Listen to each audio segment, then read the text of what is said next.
ప్రజా సంక్షేమం రాష్ట్ర సమగ్రాభివృద్ధి అజెండాగా ముఖ్యమంత్రి వైఎస్ జగన్మోహన్ రెడ్డి ఈ 5 ఏళ్ల పాలన సాగిందని మెట్టు గోవిందరెడ్డి అన్నారు. టీడీపీ నాయకులు మాయ మాటలను నమ్ముతూ ఎన్నికల ప్రచారం చేస్తున్న ఎమ్మెల్యే అభ్యర్థి మెట్టు గోవిందరెడ్డి మరియు అనంతపురం పార్లమెంట్ అభ్యర్థి మాలగుండ్ల శంకర్ నారాయణ నేడు కనకల్ మండలం 43 ఊడేగొలం బ్రహ్మసముద్రం బణేకల్లు గ్రామంలో పార్టీ సీనియర్ నాయకులతో కలిసి రాయదుర్గం వైఎస్ఆర్సీపీ ఎమ్మెల్యే అభ్యర్థి మెట్టు గోవిందరెడ్డి, ఎంపీ అభ్యర్థి శంకర్ నారాయణ ఎన్నికల ప్రచారం ర్యాలీగా పెద్ద ఎత్తున నిర్వహించారు. గ్రామంలోని నాయకులు, ప్రజలు వీరికి అడుగడుగునా పూలమాలలు వేసి హారతులు పడుతూ ఘన స్వాగతం పలికారు. ప్రతి ఇంటికి వెళ్లి ఓట్లు అభ్యర్థించారు.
రెండోసారి సీఎం చేయాలంటే మెట్టు గోవిందరెడ్డి గారిని ఇవ్వాల అంతా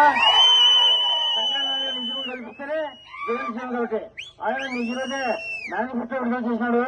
ఆయన ఏం చెప్తా అంటే ఒకటే సంక్షేమ పథకాలు ఏమైతే కంటిన్యూ చేస్తూ వాటితో పాటు 5,000 రూపాయలు 500 రూపాయలు పెన్షన్ పెంచినాడు. రైతు భరోసాకి 17,500 పెంచి